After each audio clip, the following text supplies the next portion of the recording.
In 1963, the US placed a weapon which was not designed to win wars. This was created to stop wars. 50 years later, it has come back, and Russia does not know what to expect. Chapter 1. The weapon that refused to die. During the peak of the Cold War, the United States installed a weapon that was so barbaric in nature that it could shoot nuclear warheads projectiles with near 3 times the strength of the Hiroshima bomb at Soviet military units head-on. It remained there decades, poised, awaiting the day that no one wished to see. At the end of the Cold War, the weapon was retired by the Americans. They stole the barrels and sliced them and made them into the most bat-slicing bombs that had ever come out of an airplane. These bombs can penetrate over 30 meters of ground and 6 meters of concrete. It appeared to be the conclusion of the narration. However, something did occur which no one anticipated. A secret accord was signed between Greece and Czech Republic in October 2025. 60 of them, which have not been used since the 1980s and were stored in the warehouses of the Greeks, would be shipped to Ukraine. No refurbishment. No modernization. Just as they were. In April 2026, the 52nd Ukrainian Artillery Brigade posted on social media. In the midst of a list of equipment, a name was secretly found. M110. The majority of the people were unaware. But those who had the knowledge of war ceased scrolling. Since the United States has just re-entered the fray with the same weapon that it created to destroy the Soviet army. And now it's being used against Russia, against the very same army it was created to destroy. This was not what Russia expected. Even Ukraine did not anticipate it. And what this weapon can do will transform this war in a manner that few have thought. Chapter 2. The M110, what is it? And what this weapon is, we may begin with. M110 is the heaviest self-propelled howitzer that the United States has ever used. It is simply a big cannon on a tracked carriage, a tank in short, except that it has a gun that would make you think. It is one of the weapons which all the contemporary armies have abandoned. No more NATO country wanted that. That even the Greeks considered unnecessary, militarily. Nevertheless, as it came to Ukraine people who know war soon came to one thing. This abandoned weapon may prove to be a game changer. Why? Since it shoots 90-kilogram projectiles, almost the weight of an adult, and it sends them flying at a distance of up to 30 kilometers. It's mounted on tracks, it has engine of 405 horsepower, and it can shoot, move and shoot once more before the enemy determines the point of attack. It's not modern. It's not pretty. It does not have state-of-the-art technology. But it brings a degree of destruction that can hardly be matched by any weapons in the world. But there is something about this weapon which scarcely anybody talks of, and when you know, you will know why the M110 is not like another old gun.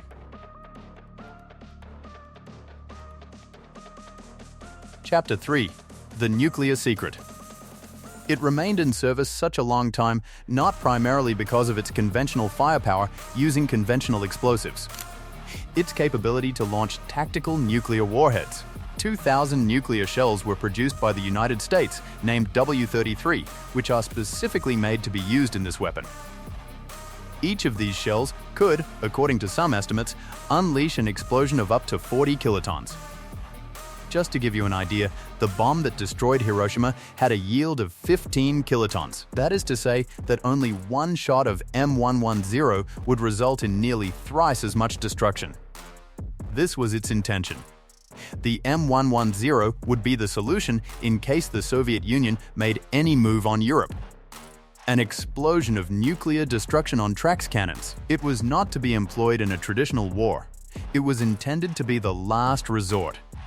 The Cold War was over, and M110 was put to rest. Or so all the people believed. Chapter 4. Cannon to Bunker Buster. What followed with this weapon is nearly as wonderful as the weapon itself, and that is one thing in the story that virtually no one tells. The Americans did not dispose of everything when they retired the M110 in 1990s. They stored the barrels. And what did they do with them? Something nobody expected. The American engineers looked at them great artillery barrels and got an idea. They sliced the barrels, stuffed them with explosives, and manufactured a type of bomb named the GBU-28, which was referred to as the bunker buster. It was a bomb created in only 2 weeks in the Gulf War. Why? Since the Americans found out that all their weapons were not able to penetrate the military bunks that Saddam Hussein had constructed underground. It was an easy and ruthless answer. Take the barrels out of the M110, reverse them the casing of a 2-ton bomb, and drop it out of a plane. And it worked. Incidentally, GBU-28 deep penetration into the earth is over 30 meters, or solid concrete is over 6 meters. It was only 2 that were killed in the Gulf War. The latter struck an Iraqi shelter point blank. It went through the concrete and blew up inside. It killed all those who were there. Afterwards, Israel bought 100 of these bombs, and most of them think that it was meant to attack the nuclear sites of Iran. That is, the barrels of this same weapon now in Ukraine have already been recycled to form the deadliest bombs on the planet. There is nothing here in this howitzer that can be discarded. Whatever it touches turns into a weapon of death. Chapter 5. How 60 howitzers found their way to Ukraine. The most interesting thing with all this, however, is now how 60 of all these weapons got into the hands of Ukraine. And here is a tale of Greece. The depots in Greece had 145 M110 howitzers. The 1980s American weapons, which went out of use when the country modernized its weapons to fit NATO standards. They were an opportunity to the Greek government. They would sell what they no longer required and spend the money to purchase new equipment. It was composed of 60 howitzer and 150,000 shells of one or another sort. And that cost 199 million euros. Each M110 cost about 520,000 euros. That's the price of an apartment in Athens. Now, consider that. The price of one contemporary tank ranges between 5 to 10 million. Ukraine received half a dozen tanks of heavy artillery at the cost of 60. That is the type of bargain that alters a war. Only the consensus was not unanimous. The Greek protest came about. Most of these weapons were located on the Greek islands in the Aegean Sea, which is quite near the Turkish coast, a nation that Greece has been in conflict with historically. In sending artillery to other countries, politicians questioned why the country was making itself weak when it had a potentially hostile neighbor on the other side of the sea. Even so, the government went ahead. The M110 was declared by the Greek military command as militarily unnecessary equipment, and the deal was closed. Chapter 6. Czech Initiative. Now there is one thing to say. These 60 howitzers do not get by themselves to eastern Ukraine. Somebody must have to arrange the logistics, make the contracts, and see that the weapons get to the front line and not get lost in some European port. And this is where the most unlikely character in this story comes in. The Czech Republic. This is not well known, but there is a program called Czech Initiative. And what this country was able to accomplish is worthy of telling. Czech Republic is not a military power. It doesn't have the largest army in Europe, nor the biggest defense budget. However, the Czech president took a look at the situation and began to do something. He developed a program to purchase ammunition and weapons in third countries and ship them straight to Ukraine. And therewith, this little nation in the midst of Europe established one of the greatest ammunition supply systems in the world. Single-handed. Since it started, the Czech Initiative has already delivered about 4.4 million units of heavy ammunition to Ukraine, coming from 14 different countries. To give you an idea, when the war started, Russia launched 10 shells to every shell launched by Ukraine. 10 to 1. The Czech Initiative served to lessen that drawback 5 times 10 to 1, 2 to 1. That altered the playing field. This construction was what enabled the weapons of the Greeks to get to Ukraine. And it wasn't only the howitzers. The 60 M110s were accompanied by 50,000 explosive shells, 40,000 rocket-propelled shells, and 60,000 cluster munitions that shook apart into dozens of small bombs in the air and struck the ground before they fell. This provides Ukraine with an enormous amount of choice with a single weapon: destruction of areas, long distance, and capabilities against troops and vehicles. Chapter 7. Why this moment matters. But all this would do no good should it come at the wrong moment. And this is where this story becomes even more interesting. Have you ever stopped to think why a Cold War weapon makes such a difference at this moment in the war? It all boils down to the largest miscalculation that the Russian government made when they invaded Ukraine in 2022. It was a plan of a speedy war.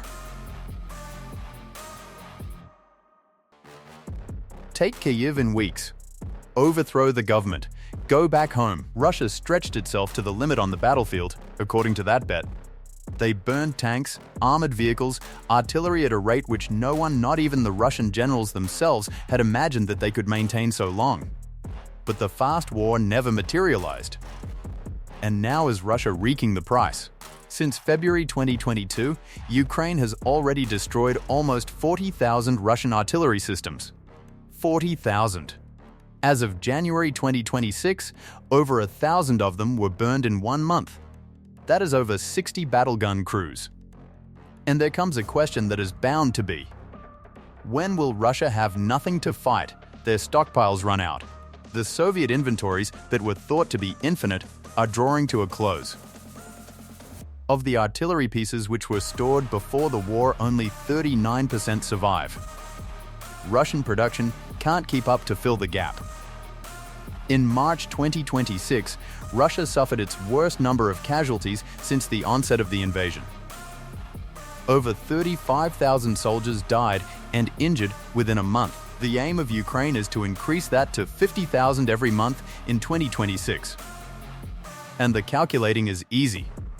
Russia is able to recruit between 30,000 and 40,000 soldiers per month. When the losses are always higher than recruitment, the equation is inversed. And that is what is happening. During the first quarter of 2026, over 90,000 Russian soldiers were killed during the process of recruitment, and approximately 80,000 recruited. The numbers don't add up. And when the numbers don't add up, every new weapon that arrives on the Ukrainian battlefield speeds up the bloodletting. The truth is that Ukraine doesn't need futuristic weapons. It must have weapons capable of providing destruction on a scale, and the 60 howitzers of 150,000 shells do that. Chapter 8. On the battlefield. These weapons are already in use by the 52nd Artillery Brigade. Imagine the scene. In the east of Ukraine, somewhere in the Kharkiv or Kramatorsk sections, is a howitzer with a weight of nearly 30 tons that halts in a fortified position. There is a weapon that is nearly twice as old as each of the 13 men who operate it. A shell is loaded that is the size of a human body. The barrel rises. The shot rings out miles. A Russian position is targeted by explosives which weigh 90 kilos, and even before the impact has been verified, the M110 is heading to a new position. Also working with it are the Bodina howitzers produced locally in Ukraine and the Vampire multiple rocket launchers. None of the systems are inactive. The Bodina is very accurate at long ranges. The Vampire saturates entire areas with rockets. And the M110 strikes the deadly blow. However, what really makes this combination a nightmare to the Russians is what precedes the shot being fired. Ukrainian drones are flying over Russian positions, detect trenches and concentrations of troops, and relay the coordinates in real time. The information is relayed to the artillery, who open fire. And in March of 2026, it was even more lethal with a milestone. Ukraine launched more drone attacks than Russia, the first in the course of the war. The number of Ukrainian eyes in the sky is now more than Russian.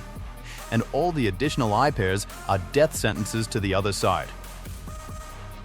Chapter 9. The global potential. And above all, The supply need not end at this point. Approximately 85 more M110s can be sent to Greece. However, having a look at the world map, you see that there is even more. To replace an older system with a more modern system, Turkey is retiring 219 units. Jordan operates 120. Pakistan has 140. Between them, Morocco and Taiwan contribute over 130. Hundreds of howitzers lie in depots all over 3 continents without purpose or use. And the most telling aspect of all this is that the route to transport them to Ukraine has already been paved. The Czech initiative has demonstrated that it is working. There is a way to transport these weapons. The money exists. The only thing lacking is a political will. The M110 was constructed by the United States to give the worst-case scenario during the Cold War. Operation of tactical nuclear attacks on the Soviet Army. Not 60 years later, this weapon is not launching nuclear warheads. It doesn't need to. When M110 was retired, they believed that the episode of this weapon was finished. They believed that they had written the last chapter when they picked up the barrels and converted them into bunker-busting bombs. However, the war in Ukraine has changed that ending. The weapon which was intended to annihilate the Soviet army reappears. And each day when Russia loses more guns than it can make up, each month when the number of casualties is greater than the number of recruits, arms such as these cease to be useful. They become decisive. And finally, this narrative reveals something which transcends this war. What one army is viewing as garbage may be what another army is looking at as the savior. And the most modern, and the most expensive, and the most advanced is not always the weapon that transforms everything. It's the one no one expected to see return. Now I would like to hear you. In your opinion, how much longer can Russia keep up with this pace of losses? Leave your opinion in the comments. In case this video has informed you about something new, pass the information to a person who is keeping abreast of this war. And in case you are not subscribed to the channel already, subscribe and enable the notification bell to make sure that you will not miss the following videos. Be safe and good night.